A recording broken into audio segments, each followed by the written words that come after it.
With President Cyril Ramaphosa facing serious legal problems due to his Phala sofa storage situation, the question has really become, what does a future government of national unity look like?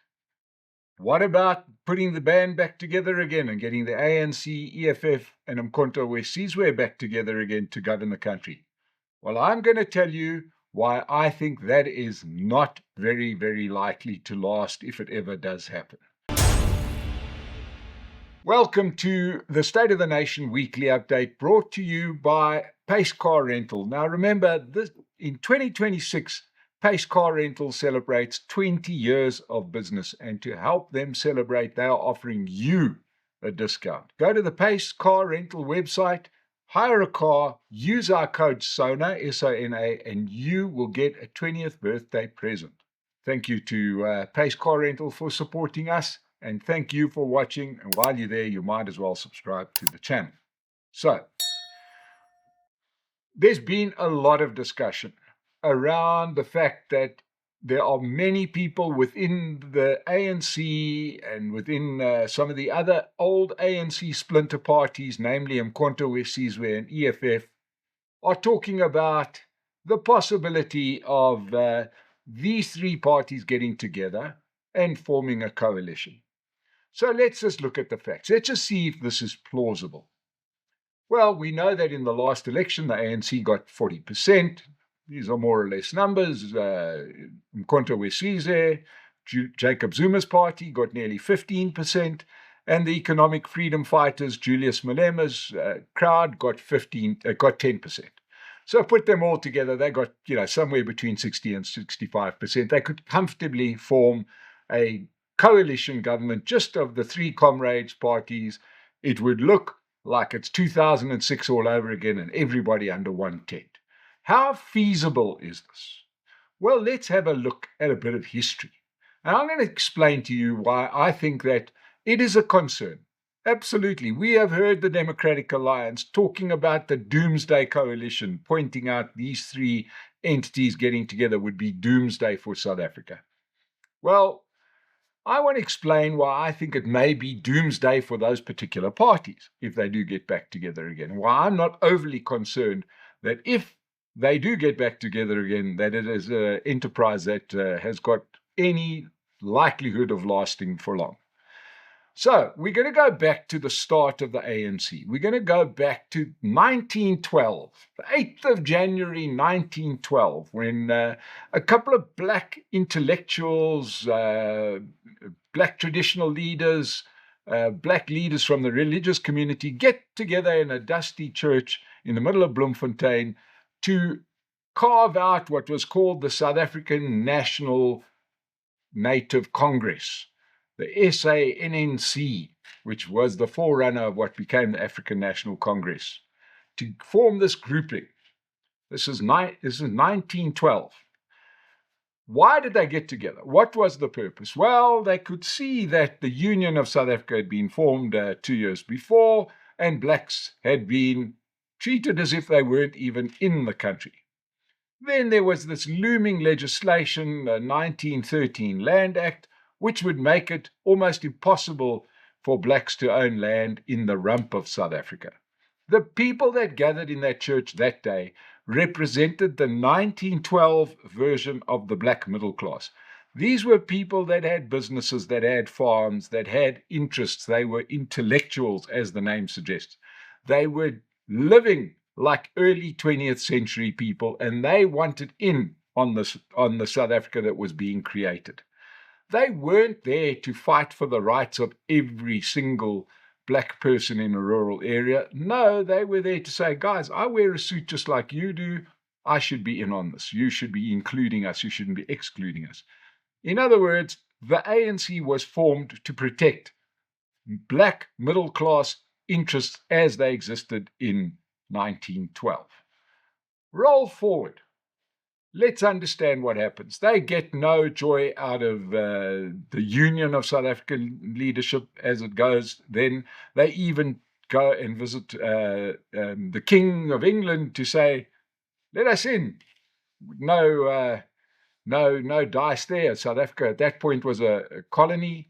So pretty soon the party just sits there doing not much in particular.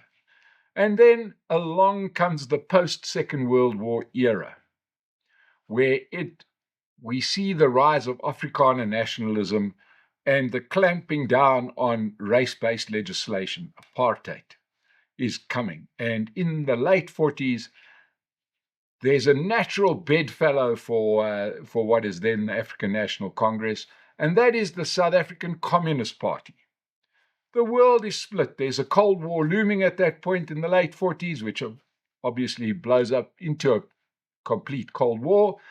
And the Communist Party, which had existed for white workers, not necessarily for everybody, has opened its doors to all workers and now sees a natural alignment with what is then the black middle class African National Congress that has tried for 30 years, nearly 40 years, to get rights for the black middle class unsuccessfully, and decides to take help from wherever it comes. A lot of intellectuals in the South African Communist Party, to the point that the South African Communist Party drafts the Freedom Charter, not the African National Congress. Remember, the African National Congress, in essence, represented black business interests. The South African Communist Party were the ideological ones, right? So in the late 40s, early 50s, these parties merge and become aligned, as we would call it in today's language. Now the apartheid government, the National Party, is in full swing. They have clamped down. Life has got more unpleasant. It has got physical. In the early 60s, the world has changed. Many countries start in the 50s fighting for their freedom. We see it in North Africa, in places like Algeria, etc., Angola, Mozambique, where liberation movements form. The ANC, together with the South African Communist Party and the Youth League, which is emerging under people like Nelson Mandela, etc., Walter Sisulu, decide that what ANC needs to fight for its liberation and form Umkhonto we Sizwe. That's in the early 60s. And Umkhonto we Sizwe is born as this army representing the ANC, and they all coalesce under this banner of the ANC. They never, oddly enough, all become members of one organization. There are three distinct organizations. Roll forward to today. What do we have? We have the ANC that remains there. And as we know from many of the laws that have been passed, BEE, etc., the ANC still sees itself as the home of the black middle class. We see it with cadre deployment. It is to try and grow the black middle class. That's the ANC's mission. The SA Communist Party, which still would like the world to have turned out differently, still wants South Africa to look like Cuba. And Umkhonto we Sizwe are still soldiers sitting on the periphery, and like all soldiers, sometimes they're important. They're important when the bullets start flying, and less important when there's peace. And they exist almost outside of the middle class interest and the ideology. They exist almost as soldiers, doing what soldiers do, which is not thinking a lot, but shouting a lot and shooting a lot. Right. Those three entities can be quite neatly fitted into the ANC, the rump of the ANC, which is still interested in making money by fair means or foul. Money's money. The Communist Party, which incidentally still exists, but because they held on too long to the ANC, has been overrun by the EFF, which is now a Marxist 1960s party that wants to elect Fidel Castro as their leader. EFF looks exactly like a Communist Party would be. They have all the same policies: expropriation of land, expropriation of businesses, alignment with anybody that hates the West. They are a proper representation of a Communist Party. And then, ahead of the last election, we saw the re-emergence of Umkhonto we Sizwe as a party, except that they've added some ideology in there. What is their ideology? Is to say it's once again, typically military strongman stuff. We don't want a constitution that tells us what to do. We want to tell the country what to do. So we want a parliamentary democracy, which means that whatever we say in parliament goes. You can't question it. We're the strongmen. We're the army. We will make the laws. And nobody's going to own the land, not the government. The kings are going to own the land. This is a very much a military style, 1940s solution to the world, when you had, in many countries where they've had military dictatorships, this is exactly how they've run the country. You have a parliament, but the parliament gets to decide as long as the military has a majority in parliament. We make the rules. We'll respect some authority to keep land and people that like us, etc. We'll make the laws as we go along. So in essence, those three parties still represent those groups that came together. And what did they come together to do? They came together to liberate South Africa, to fight apartheid. There was a struggle on. And when you have a struggle, life is easy. You are fighting against something. Now I want to give you a comparison. In the Second World War, we saw the coming together of the Soviet Union, the United States of America, and Western Europe to fight Germany and its allies in the Second World War. There was no ideological alignment between those three bodies because you've got America, pure capitalism. You had Soviet Union, not Russia, Soviet Union, all of those countries, pure communism. We're putting our minds back to 1941. And you had Western Europe, which was a capitalism, but with a lot of social safety nets. They came together to fight a common enemy, and it was wildly successful. They win the war. What happened after the war? Did they decide, you know what, this has been so successful, we won, we'll just become one entity? Because what would the discussion be the next day? Well, okay, cool, let's become one entity. Whose rules are we going to follow? Of course, if you were Joseph Stalin, you would say, well, great, we won the war, let's all become communists. If you had to ask Harry Truman, President of America at the end of the war, he would say, well, great, we won, let's all become capitalists. If you had asked Western Europeans, they would have said, well, a bit of everything. No, instead, they went back to from whence they came and ran the systems that they ran. Right? Now, in South Africa, people, and many analysts say this, are saying, no, these three entities that only got together to fight a common enemy should come together again. They couldn't agree while they were together. We do recall that the Communist Party and what is today Umkhonto we Sizwe formed an alliance to get rid of Thabo Mbeki because the free market, the black middle class part of the ANC was being too successful. They had to get rid of Thabo Mbeki. They needed South Africans to be dependent on the state so that in the eyes of the communists, they could be in charge. Right? Who are we going to put in charge? We're going to put in charge Jacob Zuma because he comes out of Umkhonto we Sizwe, because that served their purpose. So, I've given you the history lesson. Now let's look at South Africa as it sits now. Could we have a situation where these three parties try to put Humpty Dumpty back together again and form this alliance? Well, the answer to that is possibly. We could very well see this doomsday coalition get back together again, but it wouldn't last long. Because let's start at the first negotiation. Let's just say we have an election or there's a discussion to say, guys, let's form a different coalition. Let's put it together again. Okay, fine. Who's the leader of this organization? Let's imagine for a minute Cyril Ramaphosa is out. So who's the leader? Is it Paul Mashatile of the ANC? Is it Julius Malema of the EFF, or is it Jacob Zuma of Umkhonto we Sizwe, or is he cup-tied because he's got a military? Can Julius Malema become president while he's got a criminal conviction hanging over his head? Jacob Zuma already has one, that's why he's not in parliament. Is it John Hlophe? Who's in charge, is what I'm saying. All three of those parties have different visions of, A, who's in charge. Secondly, what kind of economy will we run? Now, I do it because so you don't have to, you can thank me later. I know the manifestos of these parties. And, you know, the ANC we live their manifesto. It's a little bit of, they allow free market with a lot of unhappiness. As long as you're generating taxes that we can steal, then carry on doing business, but we really don't like you. That's really what they say.